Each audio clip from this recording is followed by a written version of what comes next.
All right, so wrapping up week 2 and headed right into week 3. Obviously, a ton of respect for USF, their coaches, their program. They're playing as good a football as just about anybody in the country. The way they beat 2 top 25 opponents, and again, playing at a high level, really explosive football team, disruptive, high energy, physical, tough, well disciplined. Great opportunity for our program. Questions? Mario, with that, you guys played them last year. Obviously, for the first half, they gave you guys, they were right in it with you. How much can and will you take from what you were able to play against them in person last year as you guys go against them? They were very different last year when they played against us. They're very multiple on defense. We saw a lot of man coverage that game, and we were okay running the football, not great until the end. But we hit them on some pass plays. They've been really good in coverage the rest of the season and to start this season. And defensively, they're top 2, top 5 in just about every category, relatively to the important parts of the game. So we can expect to see. I'm sure there's some residue, but Todd Orlando, who we know had a chance to work with before, is an excellent football coach. Again, big menu, so you got to prepare for a lot. What stood out to you about USF's game against Florida on Saturday? Physicality, speed, guys running the football, 11 has the ball all the time, good tackling, aggressive corners, guys that can play man coverage, could come up and force tackle, could play multiple coverages, pressure, disguise pressure, a handful of stuff that you have to really prepare for. I know you look at just what's in front of you. I get that. Obviously, I respect that. But the storyline for the next 3 weeks is going to be the same. It's an in-state team that you beat pretty badly last year. It's going to be the same story next week and then the game after that. When you saw the way the schedule sort of broke, did you start prepping what the messaging would be? Because you know what's being said in the other locker rooms for the next 3 weeks. You know this game is going to mean a lot more than it even ordinarily would, even with it being a state rivalry game, just because of what happened last year. I think anytime you step on the field, the game better mean more to you than it does to the other side, regardless of what that logo looks like or whatnot. And that's always the best way to respect football. We're firm believers in that. For us, you look at games past, and that game in particular, the score there might have been separation in the second half, but that game was a lot closer, and that game is so far in the past in terms of personnel, schematically, what both sides are evolving into and what have shown this year so far, that we don't, of course you always watch film because you want to feel for personnel and some tendencies or whatnot, but it's a very different game in 25, and so we're looking forward to the opportunity. Mario, you mentioned JoJo after the game on Saturday, and then Hayden Lowe on the radio this morning. You said Hayden Lowe may be out for a little while, but do you anticipate JoJo, Armando Blunt, Jordan Lyle being ready for Saturday? Yeah, I expect JoJo, Lyle, and Blunt. Hayden Lowe will now be out for the season. His injury is a little bit more significant than what we thought, so we'll come back strong, and he'll be ready for spring football, but he will be out for the season. Mario, the disappointment for Hayden. I know you guys were excited this spring. We saw it. It's got to hurt. Just disappointed for him. Man, that guy's got an unbelievable future. Tremendous upside. He is physical. He is strong. He loves football. He's young. He makes his mistakes like anybody else. But we're really looking forward to playing him a bunch. And he got banged up a few weeks ago and really tried to come back, and it didn't work out. So finally, a decision was made that we got to start getting him ready for spring football for the rest of his career. What challenges Byron Brown pose? I think what doesn't get talked about enough is the fact that I think he leads the country in most consecutive passes without throwing an interception, and he could throw it all. I mean, the deep ball is phenomenal deep ball by him. The quick game, the intermediate game, the off-script plays, hard to contain, hard to bring down. He combines the best of both worlds of the college, modern day quarterback. So he's a big dude too. He sees the field really, really well. I don't think he ever gets phased. I thought he put an exclamation point on one of his plays against Boise when he ran through and he came free on that one particular scramble, and he could have glided into the end zone, but he made a point to go and put a hit on the defender. So he's a winner, and he's tough, and he's physical, smart. So great football player. Mario, two guys on defense. Marquise Lightfoot, what have you seen from him these past couple of games? It seems like whenever he is out there, you're seeing him generate pressure and whatnot. And then Keontae Scott, what he's been able to do in the nickel those first two games. Yeah, Marquise is really coming on, really getting some valuable snaps. Very versatile, great pass rusher, playing well against the run. Great in coverage, does it all. I mean, he's a gifted athlete. He should be over 230 now, 6'5" and a half, on his way to 6'6", and he's one of our fastest defenders. I mean, he times up there with the fastest linebackers, and he's only developing more and more and more. Big future for him, so he's been a big factor for us. Keontae Scott has been a tremendous addition at nickel, as you have seen, because he's done it in coverage, he's done it in the run game. That nickel position gets challenged, right? When people start going formation, the sideline, and trying to get him into the box, the fit runs and everything. He's tough, he's physical, he's a good blitzer. He's a great cover guy, great man-to-man guy, understands the playbook top to bottom. He can fill in that corner, safety, Like you said, with Brown, it's 240-something passes since he thrown it there. Yep. Carson's close to 200 going back to last year.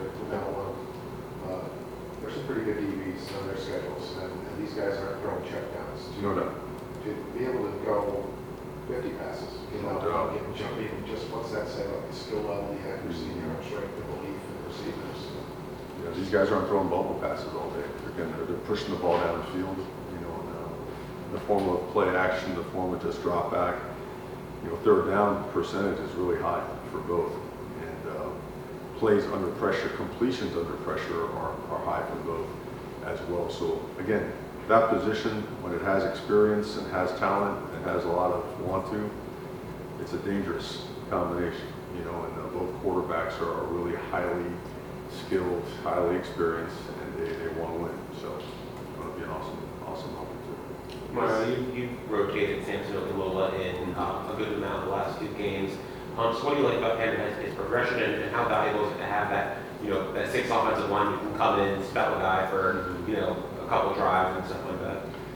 Well, Samson's played great football, and I know everybody, it's well documented, he was such a highly touted guy, everyone wanted it to happen right away, but that's not the way football works.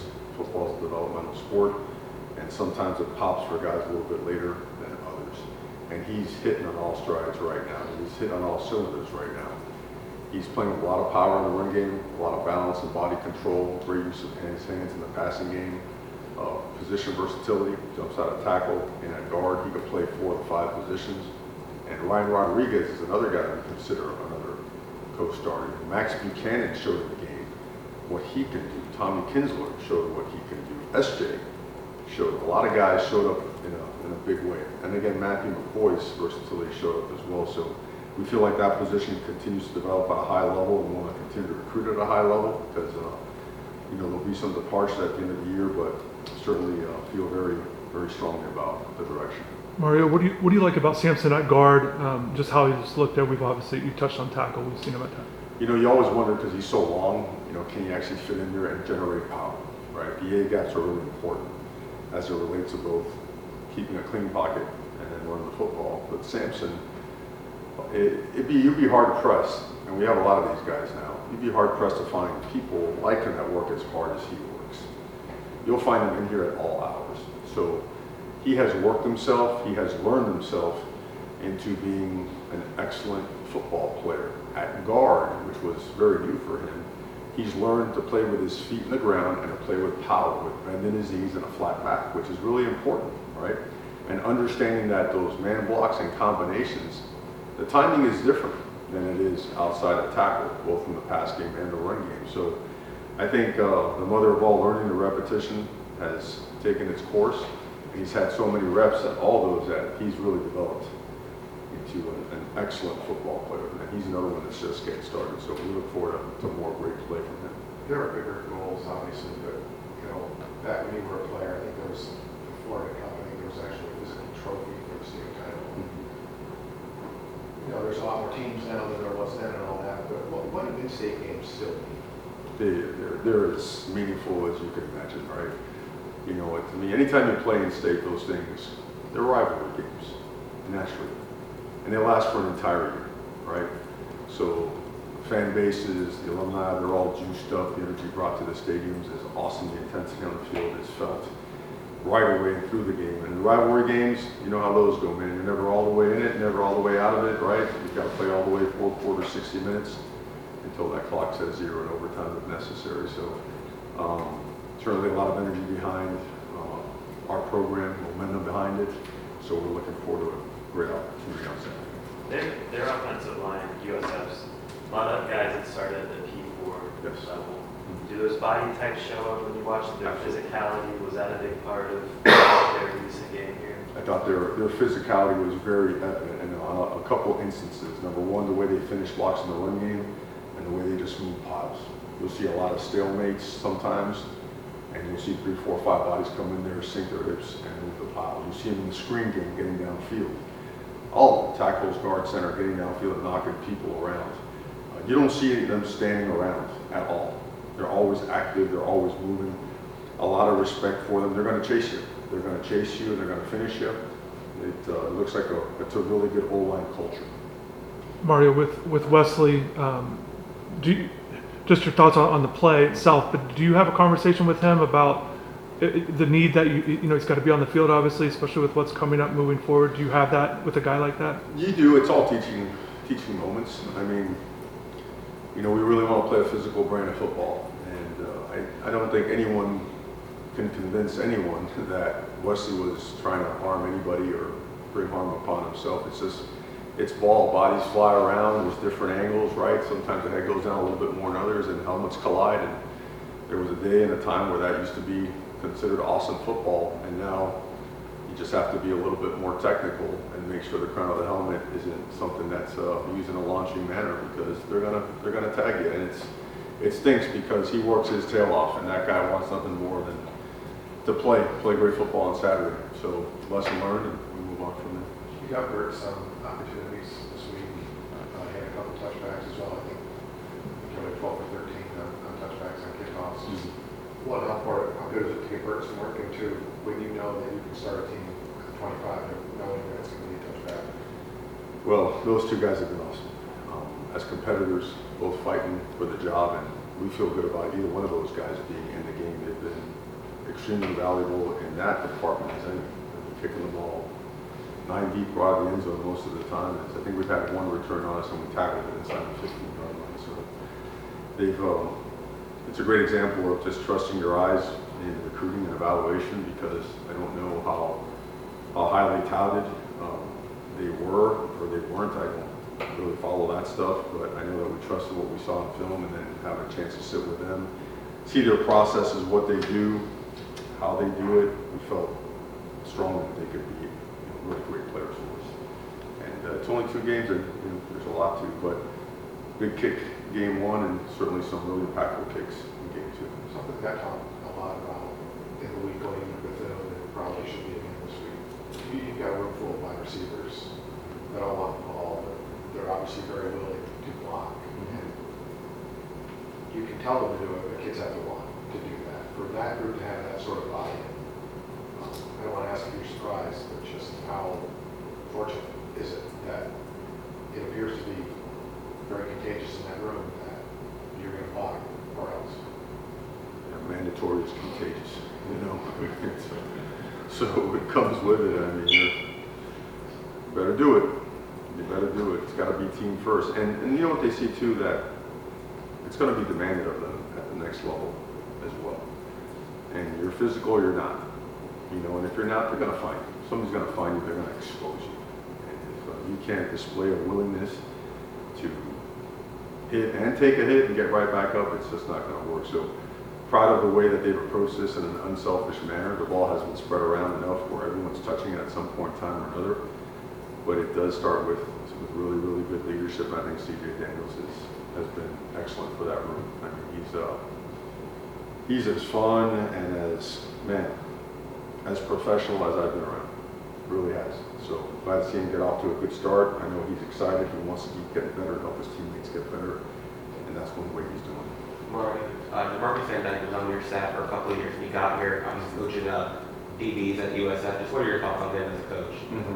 Did a nice job when he was here. He was in an analyst role while he was here. He was a great player while he was here at the University of Miami. So tons of respect for him and his game.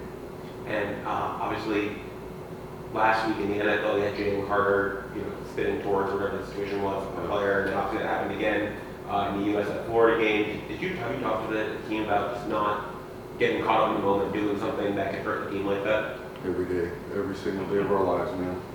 I mean, it's not like who knows the interaction, the verbal exchange in that moment and what led to that, but I'm sure it was enough to drive someone through the roof. Well, I mean, I don't judge it because I don't coach on any of the teams that were involved in that, but in terms of us, we've had our moments in the past that make you want to, I'll stop there. And now I think we've seen probably a half a dozen examples where our guys have restrained themselves for the betterment of the team. You saw in game one how a receiver blocking his tail off gets his face mashed in the ankle push, one guy gets punched, and he backed off, or another guy got there to grab him for, hey, your best form of retaliation is to go have success on the next play. And as long as we can keep doing that, put selfish penalties aside, because look, now every single game we play is a playoff game for everybody in college football. So if you are a hothead, if you are easily mentally manipulated, people are going to find you, Heck, I tell all the time, the NFL scouts come out here to practice all the time. They look for guys that understand composure, right? And playing football the way it's supposed to be played. So there's a lot to be learned from that example. You just don't ever want to feel the consequences of it. You'd like to be able to learn that by, from the misfortune of someone else. Mario, you mentioned Todd Orlando. It's been a while. Mentioned who, I'm sorry? Todd Orlando. Yes. It's been a while since you guys worked together, but how has he evolved through the years, and how similar or different is he today than he was when he worked for you? Yeah, Todd is as good of a professional as you'll find out there, as a human being and as a coach.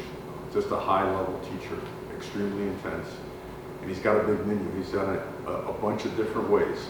He's done it with odd fronts, 4 downs, bare fronts. He's played multiple coverages, disguising. He's brought heat. He's played base. I mean, his background is extensive, and he's had success everywhere he's been. It was always it's an honor working with him. Back at FIU, back in the day, he's an excellent coach, excellent